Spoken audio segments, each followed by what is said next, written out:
Okay, so it says we're live on Facebook, so I'm going to believe it because it's social media, right? So hello everyone. If you can join us, that's great. If you're watching later on, just let us know what you think and add your comments. So welcome to Jay Allen. Jay was in the last edition of Coach magazine, and his article was entitled "It's Okay Not to Be Okay." Now, Jay is a published author, combat veteran, motivational speaker, and successful businessman. Jay, give you a new name there. Jay does a lot of talks around mental health awareness, his own story he shared in the magazine. So if you haven't read it, then please do read it. But today we're going to talk a little bit about, I suppose really we're going to talk about pain, mental health awareness and the perception that it's really on the increase and whether that's true or not. And what we can do, not only to help others, but actually to help ourselves as well. And so welcome, Jay. Thanks for joining us. My pleasure. Thanks very much for having me, Teresa. Yeah, no, it's great.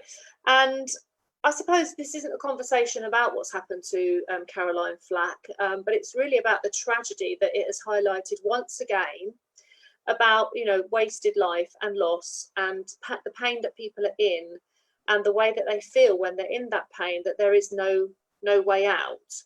Now, you know, I'm a mental health first aider. I've had my own experiences around this in 1994 when nobody really did a lot about or spoke about it. Certainly wasn't the awareness we had, and I don't think we had the internet either. No, did we? Not in 94. Yes, just. No, right, Yeah. just right. It Just. certainly wasn't anything I would use or No. source materials from or anything like that. So I was in my own space, my own world, complete lockdown that period. And I was only young, I was like 24 years old. So it's a difficult time.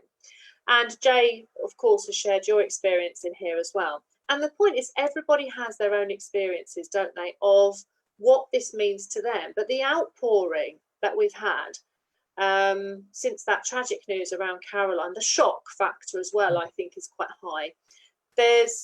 I've read a lot about it, as I'm sure you have. You've been involved in quite a lot of threads and comments about it. And people are in pain, right? People are struggling with the fact that this has happened. And it's that, oh my goodness. I mean, I don't know why we thought we would know, but how somebody feels or what their life looks like. But we do an awful lot of assuming, don't we? And of course, it's a stark reminder not to assume anything. So, Jay, let's talk a little bit about, you know, stress and strain and pain, because you were talking to me just before the live about how, because the internet now is so connective, it's also massively disconnected, and that we have no space from anything, you know, from the internet, from the media, from people's eyes, and everybody knows everything. And you were talking about the fact we have no respite. So can I just hand over to you to talk a little bit about that and your thoughts on all of this?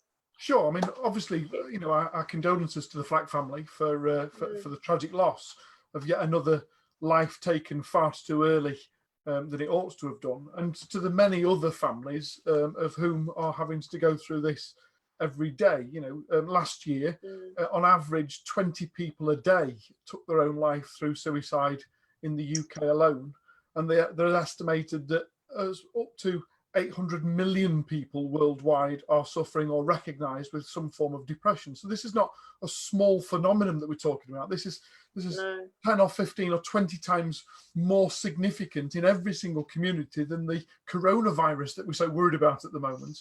That's claiming far more lives than and are more preventable than the vaccinations that people on the Princess Voyager ship are having to be able to go through.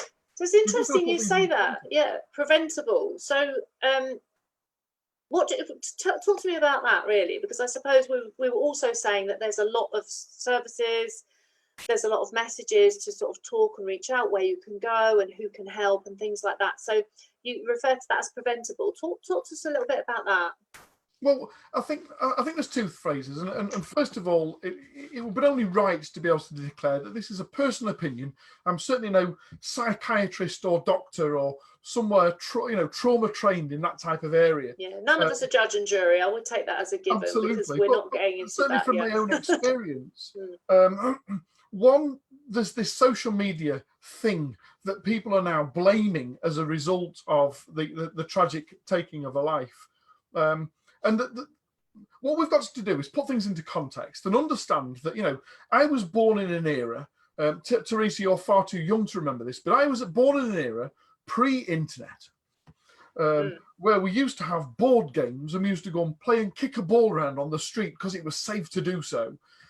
There was a chance for you to be able to unwind, to unleash the kid within you, to be able to close the front door and know that if you wanted to be able to run around with pants on your head and shout hoolah to the top of your voice, you could do, because no one knew and no one cared.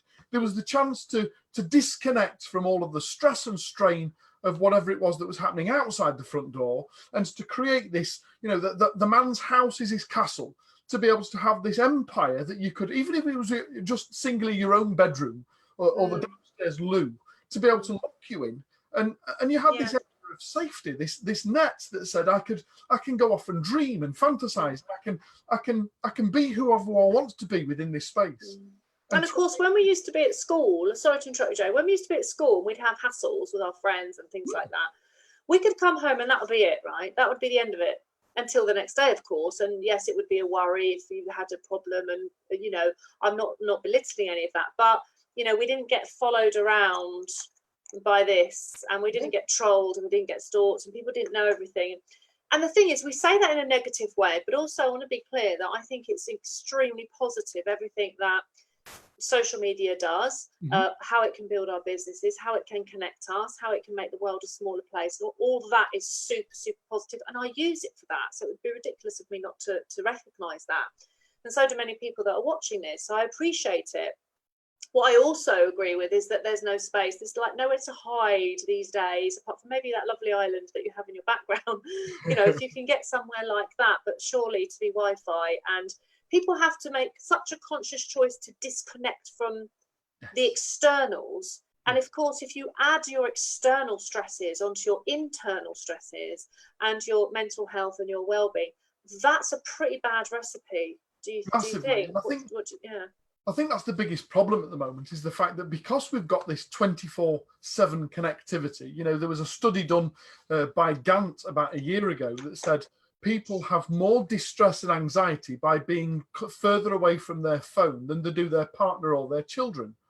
250,000 people were studied with regards to how they felt about their kids being out of sight and whether their phone was out of sight, and they measured sweat levels and found that we had more palpitations being disconnected than we were from our own flesh and blood.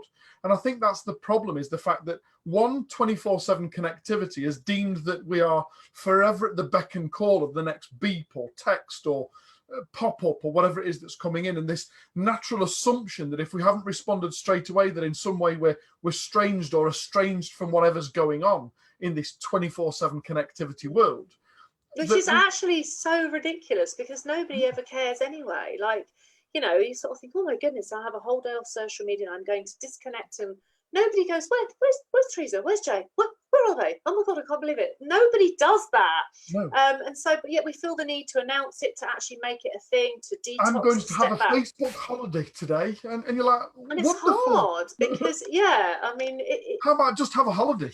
It's designed to be addictive. It's designed to stimulate. And we know all of that stuff. And without digging into the Facebook desires and things, we know that how it is designed to work, and it does. But of course, it does go further down.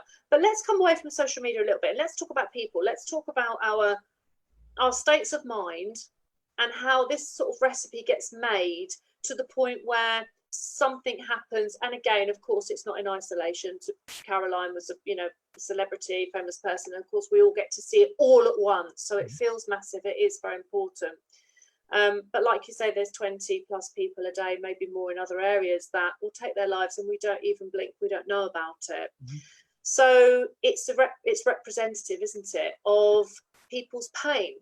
Yes. And it's not just the one thing, of course, that happens. And some of the phrases that, like the straw that broke the camel's back, and her perception, perhaps, of course I can't know, but of what this all meant and how it was the end and there was no way forward. But there's a lot of people that cope with massive celebrity pressure on a long-term scale. You mentioned Katy Perry, who sort of embraced her negative being in the press, but of course had all her own problems. I mean, we all knew about her Russell Brand, we all knew about her emotional breakdowns, but she filmed a lot of it as well. So it depends how people want to present. So, but we can't seem to be able to say, well, I'll have all the good bits, but when it turns bad, I can't cope. But I don't think that's about social media. That's just about us as people. Absolutely. It's about how we cope when it gets a bit dark and bleak and difficult. And when are the first points that we should be aware? Because I think all of us feel conscious about what could I have done to help, not specifically Caroline, but in general, what can I do to help? How can I be responsible myself? How can I make a difference? And we all feel like we're just tiny little ripples in the pond, but all of that together surely can. But what do you think about all of that kind of? Well, it's a lot. We probably all are more than familiar, certainly on this channel, with regards to Kolb and his 4 levels of consciousness, of unconscious incompetence all the way through to unconscious competence. And I'm always a believer that there's actually a 5th level that we don't necessarily give considerations to, which once we've gone beyond unconscious competence, we actually at risk of falling into that simple thing called complacency. Which Kolb would have us believe is just unconscious competence at the next level. But I think to answer the question in round terms, it's about becoming more aware of now. And I don't mean in 5 minutes' time or after this interview's over or 5 minutes before we started and the conversation we had before we went live. It's all about taking us from unconscious competence and pushing us back to the 3rd level of consciousness, of conscious competence, of being aware of who I am, where I am, how I feel, my environment, right here and right now. Presence, yeah. And of course, I suppose what happens is when people are unhappy, we've all been there in various shapes and forms, some worse than others, but it's all relative. If you're unhappy, you're unhappy. If you feel pain, you feel pain in your space. And what do we tend to do as people? Either deal with it and know that we're all kind of develop coping strategies and pack it down again and carry on. And then, of course, it's going to build and build and build. And this can manifest into, low-level anxieties, intense anxiety, phobias, depression, and all kinds of other things. And a lot of people talk about all this stuff a lot of the time. And some people share their stories in the hope of inspiring and sort of freeing others to be able to speak like you did. And certainly you've been through an awful lot with what happened to yourself. But it's like when we're in our own space and we're dealing with the present and the now, we don't feel good and we don't feel happy. And it has developed into that sort of anxiety, fear and depression. Who's responsible? There's so many services out there that can help. But, that's the bit that sometimes I get a bit confused around, because I think, well, when I didn't feel great years ago, I wasn't going to go to anybody. I mean, I did eventually. I did eventually. Sure. You see, so it was really bad, and I did go. What prompted that, Teresa? What prompted you to go from not going to see someone to subsequently that day deciding, do you know what, I'm going to go and see somebody? Yeah, and that's interesting. That's just sort of come up for me just speaking to you. In my mind, I just asked myself the same question. What was that point? And what had happened is for a long time I'd said, okay, when this happens, I'll feel better. And then I'd get there and it wouldn't. Okay, so when this happens, I'll feel better. Or when I'm there, I'll feel better. No, I didn't. Okay, so when I go home again, I'll feel better. No, I didn't. When I see this person again, I'll feel better. No, I didn't. And it kept going and going like that until I didn't have any other places to go to. So I didn't have a next step. I didn't have another place to go. I didn't have another person to see. There was nothing. And I was just there, like literally with it. Yep. And so I think I was trying to escape it, if that makes sense. I think I was trying to run away from it, literally to traveling across the other side of the world. But of course it came with me. But I thought, I'm in the sunshine. I'm in my favorite place. Everything will be okay. It wasn't. I'll go home where it's safe. Everything will be okay. It wasn't. And so I suppose I was so scared. It got to a point where I thought, I don't know what to do about this. And I don't want to do what I've been thinking might be the answer, because still deep down in the very part of me, I did not want to do that. I didn't want to do what that really meant. Not really. And also I wasn't logical at that point. So I wasn't thinking about my family. I wasn't thinking about the people that loved me. I wasn't thinking logically, oh my goodness, I must do it for them. They all love me. It's very, very dark. Yes. And so I think it was almost like a last punt. Like, maybe you must go to the doctor then.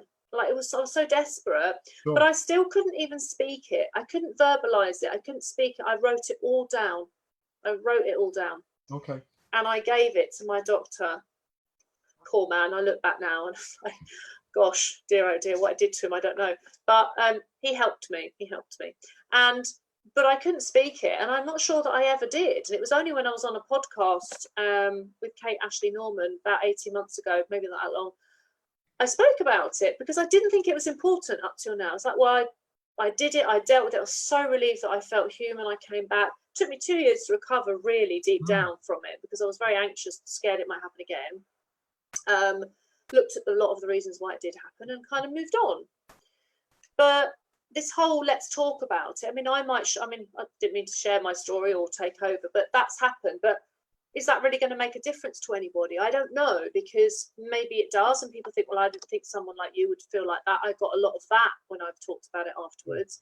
And I think that shows, again, the whole thing, maybe with Caroline, celebrity, got everything going on, so we might perceive, and that, how could that happen to someone like her? But it's not about that, is it?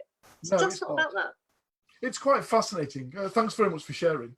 No, it's fine. It's quite fascinating because, you know, what I've noticed, certainly more recently, maybe over the last 18 months as a top, is something that Daniel Priestley talks about from Dent International, when he talks about trends and coming to the end of eras and what's happening next. And I think one of the things that we should be most grateful and embracing with regards to the millennial and the millennial generation type, the fact that we've got to the stage where people are more keen on experience and emotional experience than they are about material things. And what I mean by that is that there's been this slow shift from, excuse my terminology, but the BS that baffles brains that we've been through of the last generation or so, where we'll stack them high and sell it cheap and promise you the earth and fails to deliver. And we've watched our parents and our grandparents go through these eras of austerity, where they've had to be sold the dream just to be sold out again and again and again, that we've become wise to it and turned around and said, do you know what? I just need someone to be open and honest and transparent. I need that vulnerability to come through, as opposed to this armor and this shield of steel that says I'm invincible. And I think that the rise in people coming forward and saying I have this problem, almost the Me Too of mental health, is just this awakening of a realization that it's not mental health, it's simply health. It's not about physical health, because ironically we're more than sympathetic and understanding when someone's on crutches with a broken leg.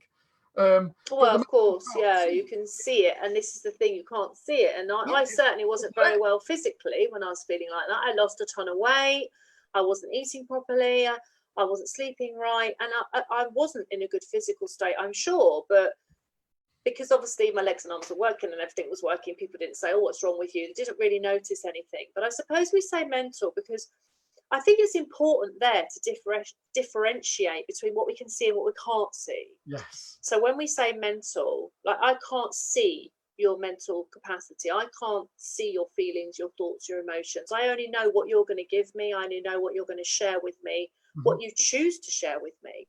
Yeah. And of course, this happens a lot in the coaching space, is that we're looking to help people and observe what they're bringing, what they're showing, which is why I did the mental health first aid training, which of course is, you know, it's not the be all and end all. I'm not saying that, but it enables me, because of my experience as well. I thought, well, now I'm going to be working with people very intensely. I want to be able to have some markers and guidance of if they might need signposting or different kinds of things. I think that's really important. And yeah, I think so. So you're right about the difference between the mental and the physical, but I do think it's important to differentiate the type of well-being so that we can acknowledge that we can't see each other's thoughts and mental capacity. It is really tough. Yes, absolutely. And Yeah. don't get me wrong, I don't want us to differentiate and suggest that, we've got to stop calling it mental health. No. But I think there's a distinct understanding that we all have to have with regards to, one, we all have physical health, we all have some form of spiritual health, whether we want to acknowledge that or not. Of course we do, yeah. We have a mental health, and dependent on how we address all of these collectively will ultimately determine on how we manage those things. Because ironically, I remember my younger brother, or one of my younger brothers, breaking his wrist as a young adult, I think is the terminology that we use these days. I would say an adolescent child, but I think we're now moved on to young adults. You've got to get the terminology right, Jay. I wouldn't want to offend him in any way by this, No. but I recall for the next 6 weeks him having this cast on, and almost this cloak of victim mentality of woe is me. And I remember about 4, maybe 5 months later, slipping on black ice and breaking my ankle and being so excited that I've now got a cast that everyone can write their name on. Right, yeah. And it's just this perception of how we see the world and how we see ourselves within it that determine as to whether we're going to be victim or survivor. And one of the things that I guess we all have to do, whether we're on the very cusp of feeling a little bit unwell or under the weather or anxiety or depression, or all the way through to the more severe cases where, we're, well, like you say, we're not even thinking straight or giving considerations to the many different places of help and safety that are available to us. We're just wallowing in our own fear and dark place. That I guess it's just a case of, do you know what, if you stop, it was my birthday 2 days ago, and I can look back and simply say, do you know what? I've had 47 years so far of getting by. It doesn't matter what life's thrown at me for the last 47 years. So far, I've coped sufficiently that I'm here today. You've survived. I've survived literally. So far. And if I can utilize that to simply stop trying to make snap decisions and actually just stop and become more conscious, to become more internal, to switch all the noise off that's going off from externally, even the internal noise of the external things that are happening. And if I can just go back to my breathing, and if I can go back to just giving considerations to where I am and the environment I'm in, then ironically, the anxiety levels drop sufficiently for me to be able to start making some more conscious and wiser decisions than perhaps the snap decisions I was coming to with regards to thinking that this is the only way out. And then that's interesting, and thanks for sharing that, because what you're talking about is self-awareness, isn't it, really? Self-awareness of how we are, of how we think.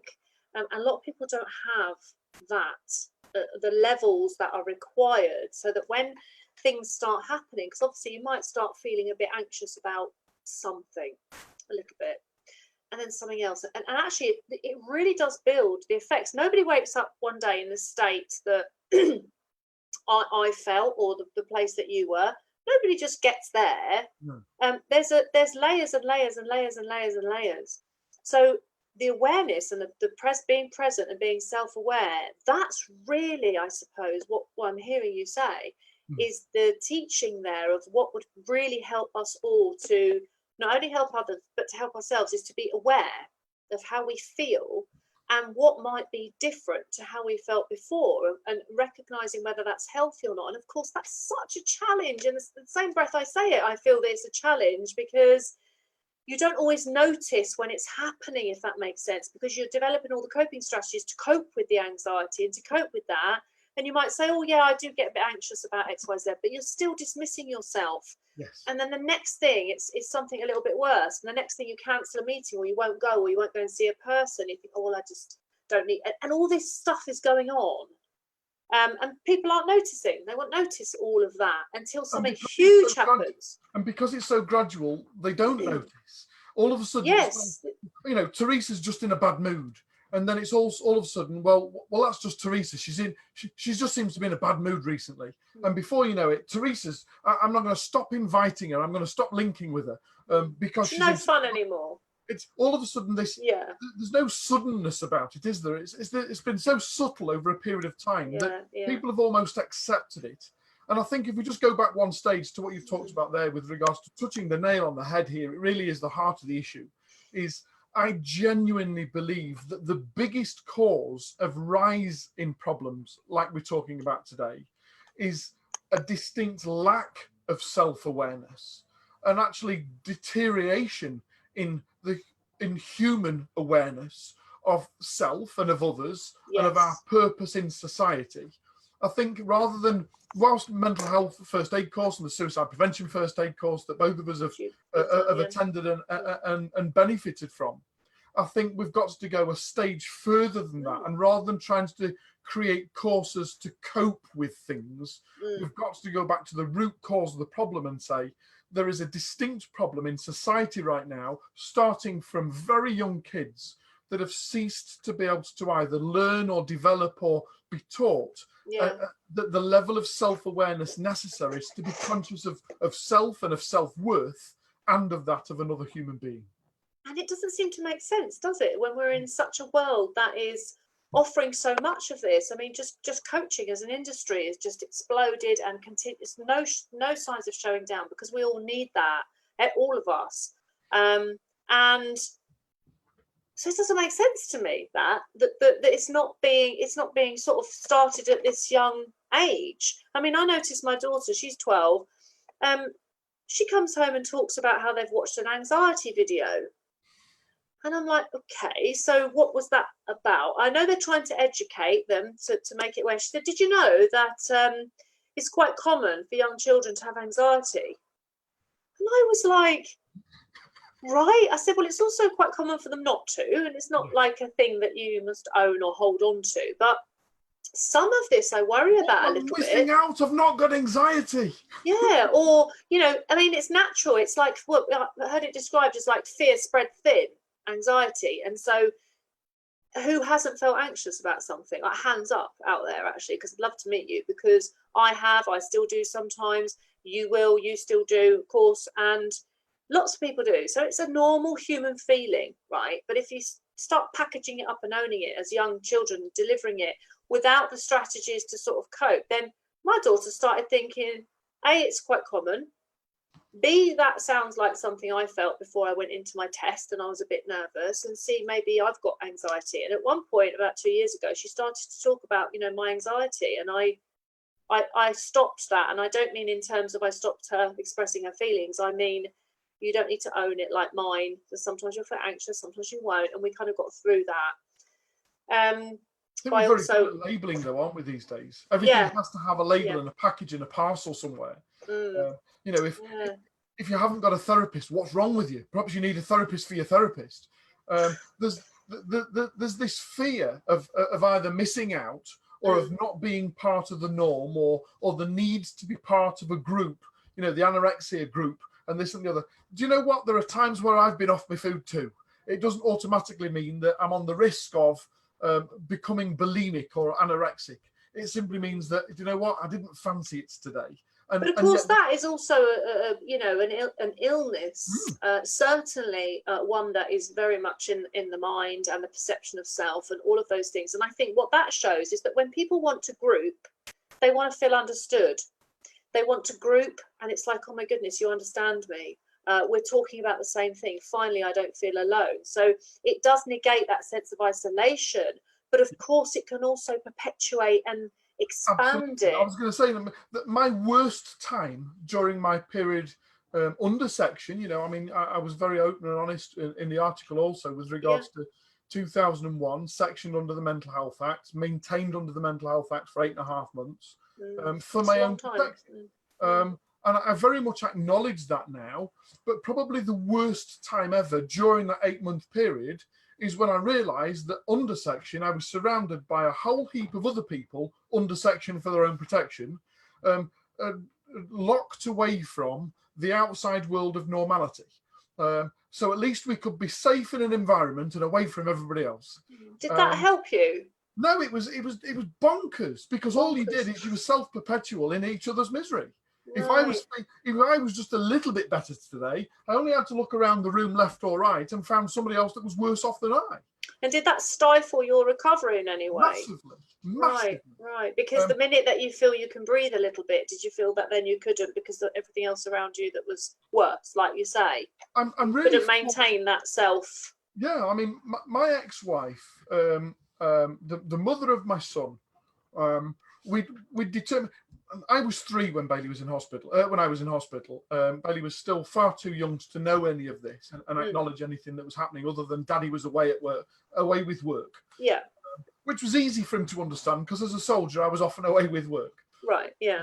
But it got to the stage, probably about 5 months in, that despite the doctors suggesting that it wouldn't be in anyone's best interest for my young, vulnerable sons to see his father in such a terrible circumstance as he is at present, that we decided that in actual fact, it's doing him a disservice to not see his dad, and it's doing his dad a disservice not to see his son.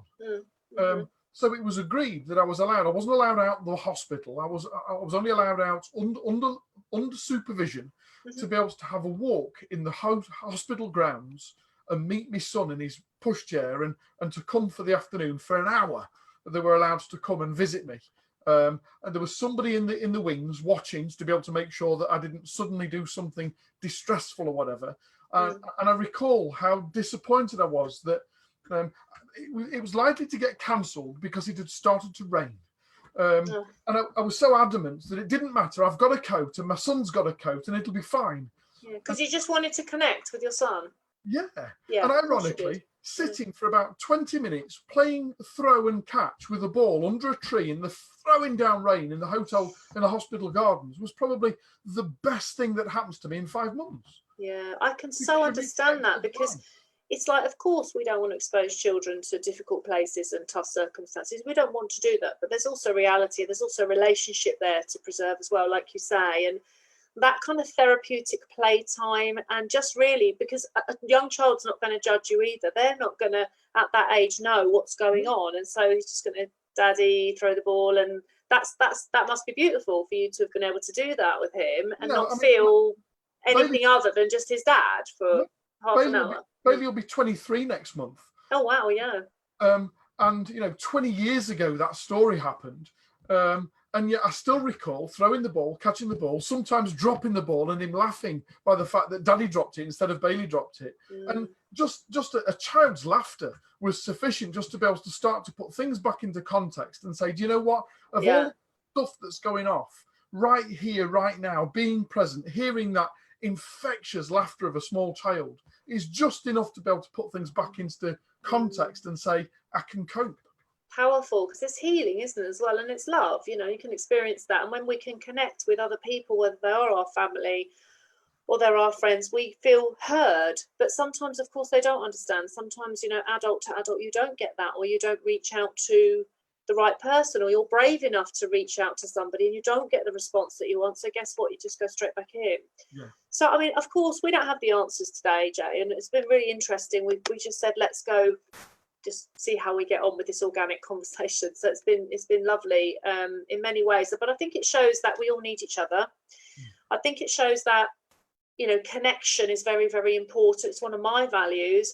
And if I don't feel connected, well, actually on the baseline to myself, that's a problem.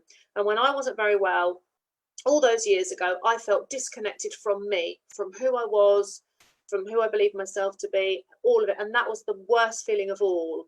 And so it's about connecting with ourselves. And I suppose it's about raising awareness that if you're anxious, for instance, on that first level, what are you anxious about? What's going on in your life? What can you do? Who is like, there's a lot of boundaries work in this, I think, in protecting our mental health. A lot of boundaries work about keeping the right people close and the other people further back. And this is even people we love as well. And a lot of people, they don't have this kind of training or lessons. They don't have the skills that, coaching will give you, or consultancy or mental health work. They don't have all of those. They're just trying to manage in their own worlds, really. So I think all the resources that are out there and Googling sometimes can be giving more than you bargained for. Not always a great idea. But you can always find something, can't you? But I guess it comes down to your own responsibility piece, or where you are at to decide to do something about it. And also, if it gets really bad, to really hope that before it does, other people can notice and say, do you know what, are you actually okay?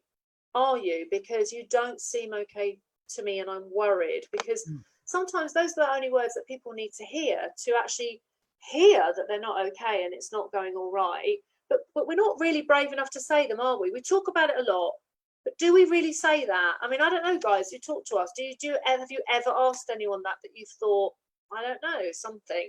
I was going to Or say, do we just go, no, I think... When we do the mental health first aid course, and when you do suicide prevention first aid course, you learn to build the confidence within yourself to be able to say, are you feeling suicidal? And, you know, for me, growing up, yes, that's right. Actually ask the question. They teach that. You wouldn't have even thought about using the word suicide. It's almost like swearing at somebody. And the simple fact is, we've got to get through the outer shell that people try and protect themselves with, because it's often shrouded with the problems that are causing it in the first place. To get through to the root cause and have those open and honest conversations about vulnerability. They're brave conversations as well. You're right, because to ask someone, are you feeling suicidal? Do you know what? You're going to get a yes or you're going to get a no. And then you can go somewhere with that, because if people don't feel something, they will tell you. So if you ask me today, Teresa, you're feeling suicidal, I'd be like, no. I mean, I would say it like that. So I'd be like, what are you talking about? And then it would be like, but I do feel a bit like this, or I do feel like that. Right. And you've noticed something. And sometimes that freedom that you can give somebody by actually, you know, addressing that elephant in the room, if you like, they might just break down. Yes. They might really feel like that, but no one's dared to ask. Or they might just hear that for the first time and realise, you know what, I think I do feel like that. Yeah. And it's the placement of it, isn't it? It's the placement of when that's the right time. And that's what all the training was about. Being able to have those open conversations.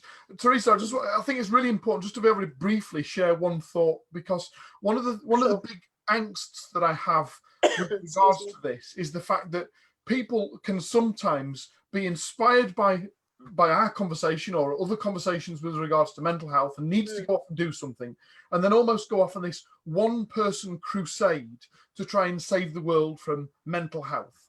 And I think there's five very brief things that I want to quickly share with regards to when we're having these open and honest conversations, just to be able to bear in mind. So in actual fact, we're not a detriment to the overall feeling of the person we're speaking to, in the disguised hope of being of help. Sure, go for it. Share, because that's how we learn. Number one, simply don't take things personally. If you've not observed it before, if you've not seen it before, if it's been happening if they witness that it's been happening for 10 years and we've suddenly come to be aware of it, don't bear the burden of saying, oh, I didn't know, I could have helped for years if I'd known. And it's not about us. It's not about us. It's not about you. It's about being in the present and being able to listen to what they have to offer. Yeah. Okay. The next one is stop trying to fix people.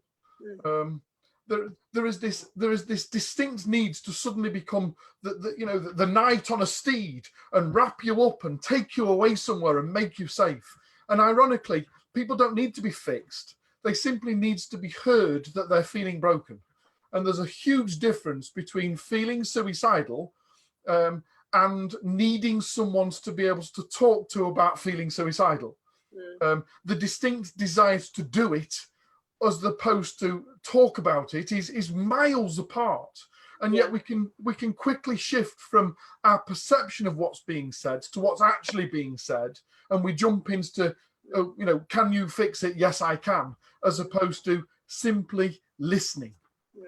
And of course, I would imagine, just to comment on that, is that a lot of us want to fix because we want to make it better, and we feel that, oh, maybe just listening isn't enough.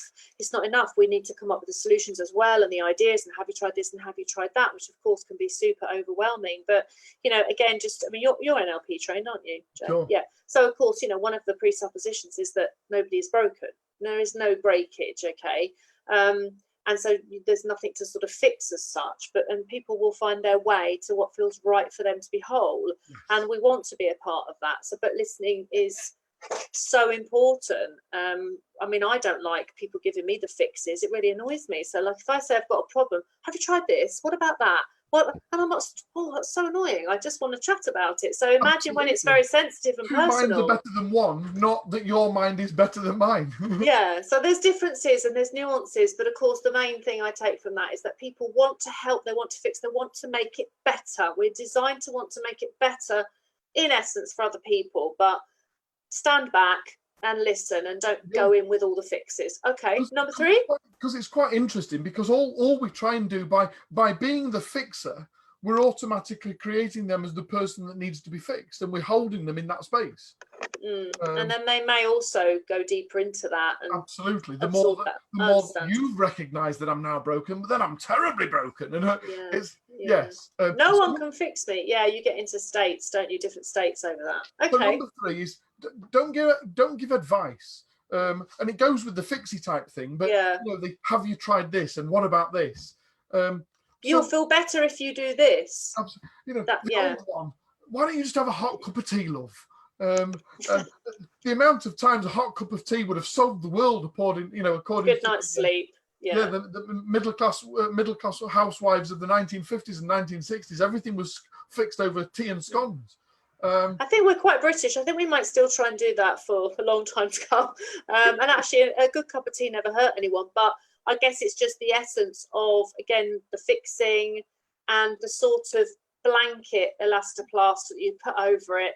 You need a good night's sleep, you need to de-stress, you need a holiday, you need a cup of tea, you need a stiff gin, and not actually still hearing what someone's saying. I mean, as you know, there's a huge difference between listening and hearing.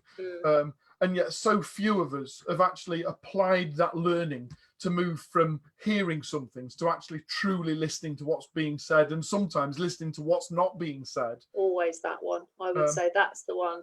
If ever there was a benefit of having a hot cup of tea, it's in actual fact the 3 or 4 minutes it takes for the kettles to boil, because it just slows things down a little bit and prevents things from. It's interesting you say that, because when people don't know what to do and they get in a bit of an emotion, they say, "I'll put the kettle on," and actually it is that pause, isn't it? It's that action. So maybe the tea has got a little bit more in it than we give credit for, but just to think, what does this person need? Because I think we go into panic as well, thinking, "Oh my goodness!" As long as you don't have one of these instant hot water taps these days, which is just killing the whole thing. Rubbish tea, yeah, we don't want rubbish tea.